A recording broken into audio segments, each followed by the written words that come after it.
Here's the big challenge of life. You can have more than you've got because you can become more than you are. That's the challenge.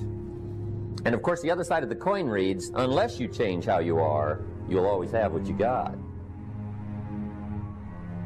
Everybody hopes things will get better. Everybody hopes. Poor people hope. That ought to tell you something. It means the future does not get better by hope. It gets better by plan. If you wish to be successful, study success. If you wish to be happy, study happiness. If you wish to be wealthy, study wealth. Don't leave it to chance. Make it a study. Some people just go through the day with their fingers crossed. See, that won't do it. You've got to study the things that can change your economic, social, spiritual, personal life.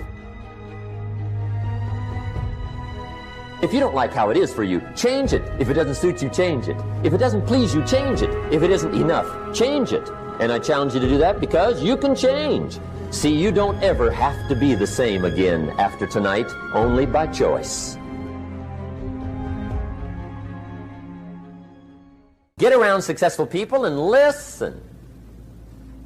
Now, you can also learn from unsuccessful people. Take notes on both, negative and positive. On the negative, the notes are called what not to do. And you got to learn what not to do as well as what to do. So learn from the negative as well as the positive. Okay? Find out what poor people read and don't read it. Right?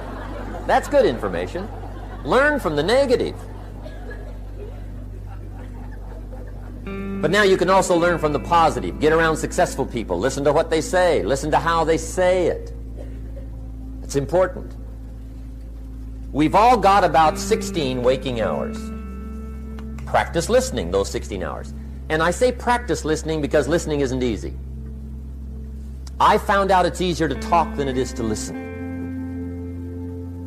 But if you will practice listening the 16 hours you're awake, sure enough, from surprising sources comes great ideas. In sales training we teach, if you want to learn sales, listen to the kids. Kids have got to be the master salespeople of all time. They have no equal. Father tells his young son, no, you cannot have an ice cream cone. 30 minutes later, he's licking on one. That'd be 30 minutes worth listening to. They got moves you wouldn't believe. Persistence runs deep like the ocean. And the kids never took a class on how to overcome objection. They already know how. They don't need classes. You tell kids no, it goes right on by. They give you 3 good reasons. You say no, it goes right on by. They give you 3 more. They're masters. So listen and learn. Now here's some of the best advice I've got for the whole evening. It won't get any better than this. This is it. Poor people ought to take rich people out to dinner and listen. That's some of the best I got. If a guy's not doing well, one of the first things he ought to do is find a guy that is doing well and offer to buy him his dinner. Spend $50, $60, $80, $100. Go for the full 9 course. Start him on the juices and hors d'oeuvres. Get him started talking. The salad takes 15 minutes. Keep it rolling. Biggest steak in town takes 45. Keep it rolling. Pour on the dessert. Stretch that meal out about 2 hours.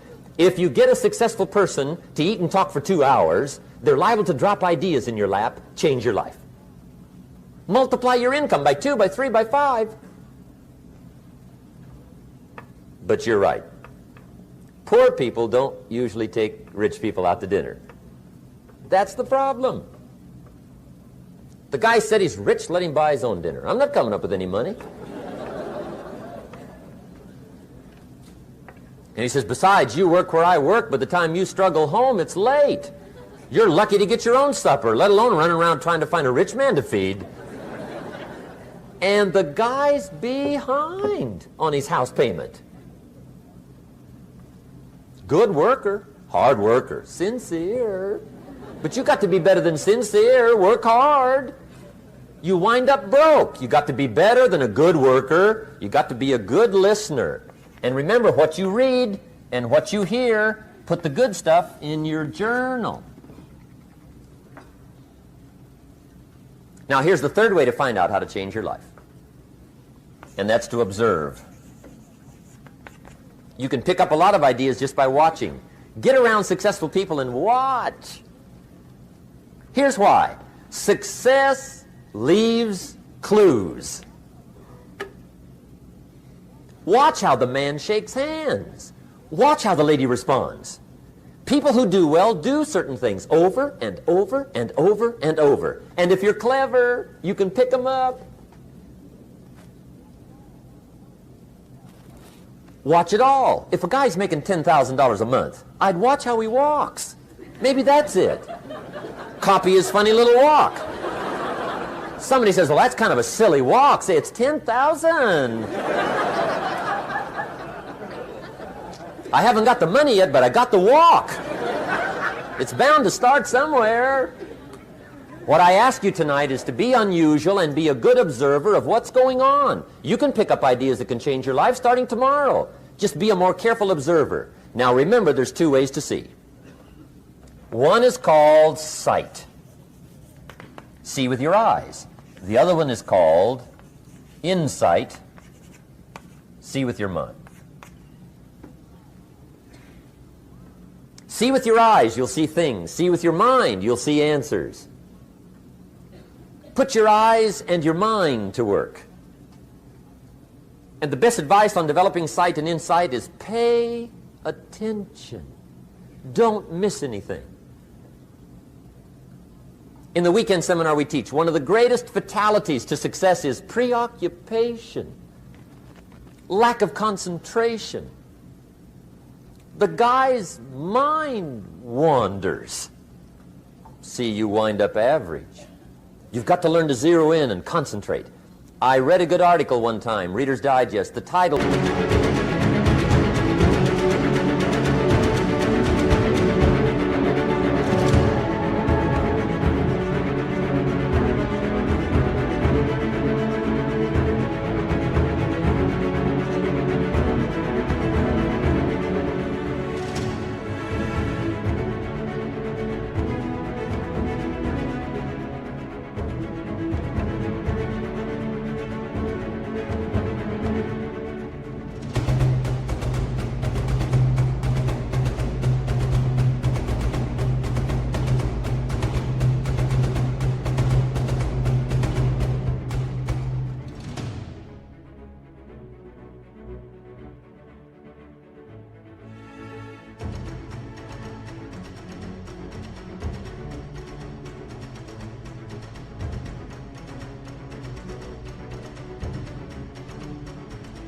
was, wherever you are, be there. Excellent. Don't miss anything. Now, we've lingered a little bit long on number one here for personal development. Find out how things work, but it's so very important finding out. And I've given you 3 ways to find out. Now, here's the second step to personal development. Okay, number 1 was find out how things work. Here's number 2. Go to work.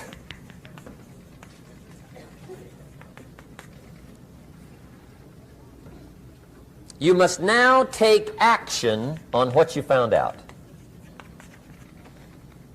In doing business around the world, we call it game plan. Put together your game plan. One of the major things we teach on the weekend seminars, game plans. How to game plan your office. If you're in sales, you need a game plan. Kids need a game plan. You need a home game plan, social game plan, a business game plan. Everybody needs game plans. Financial independence, game plan. Your investment, game plan. Don't think in your head. Put it on paper. Don't operate out of your mind. Operate from paper. I often ask somebody, what are you going to do the next 6 months? And somebody starts to tell me. I say, no, don't tell me. Show me. Show me your game plan for the next 6 months. Then I can look at things and maybe I can help. But you got to operate from paper. Put it on a game plan. Take action on what you found out. Now here's the best word I know of to go with action. Massive. See, that'll change everything. Massive action is called the cure-all. If you're going to make calls, make a few thousand. If you're going to make contacts, make a few thousand. If you're going to knock on doors, knock on a few thousand. See, that'll change everything. Here's the language of the poor. I'll try it a time or two and see what happens. It's the way poor people talk. The guy says, well, I'll give it 30 days. 30 days. You could guess his bank balance. You've got to have a better game plan. So here's one of the major things to do starting tomorrow. Take a look at your game plan. If it isn't loaded with massive action, change it. Tomorrow. Action. The formula really works like this. Pick up a good idea, take heavy action. Pick up a couple of good ideas, take heavy action. That's the formula for success. Heavy action.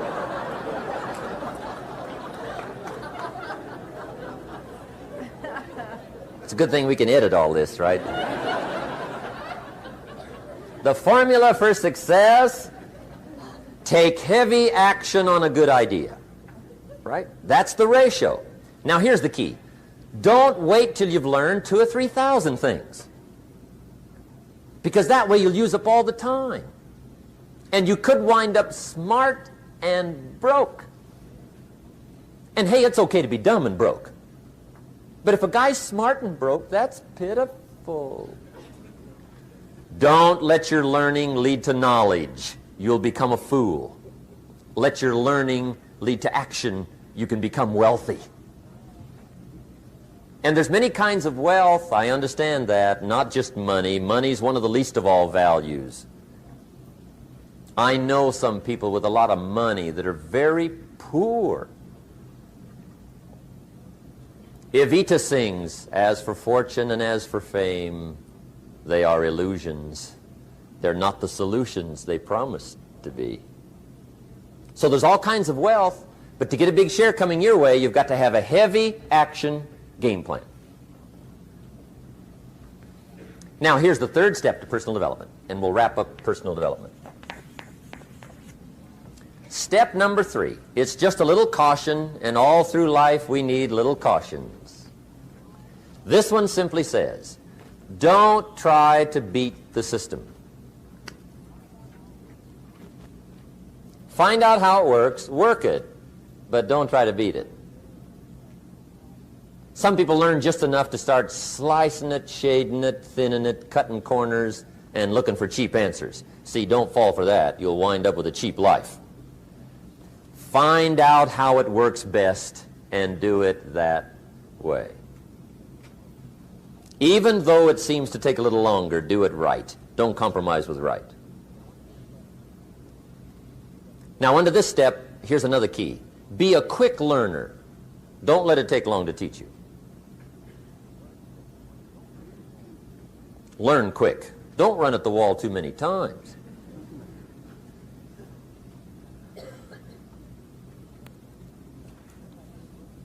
Learn quicker.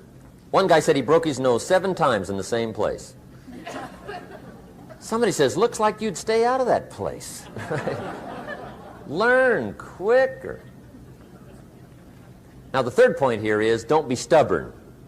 See, some people won't change even when a better way comes. They say, well, I've been doing it this way 30 years. Hey, be ready for change. If it's a better way, go for it.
but don't try to beat it. Or you'll be like the guy that went to Las Vegas. He didn't have much money, so he didn't want to risk his money gambling. But he gets to Las Vegas, and the jackpot bells are ringing, the money's flowing, the lights are flashing, and he can't help himself. He's got to gamble. But instead of gambling with his cash, he decides to play the mental gambling game. And the brilliant scheme he worked out goes like this. He'd pick a number like number 3. Mentally, he would bet a certain amount of money on the number. And whether it won or lost, he would jot down that amount in his little pad. I would have won $5 if I'd have made that bet, just to keep track of it, win or lose. That way, come midnight, he can calculate how he's doing, winner, loser, how much, only not his money. Keep his money. Just play this mental gambling game. So here he is around the gambling table, everybody else shelling out their hard-earned cash. He's got this brilliant scheme. Instead of betting with his money, he's betting with his mind, and he lost his mind.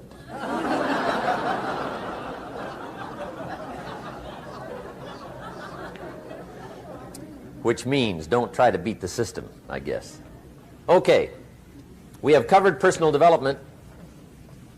By the way, it's the longest subject, so take heart. The rest of them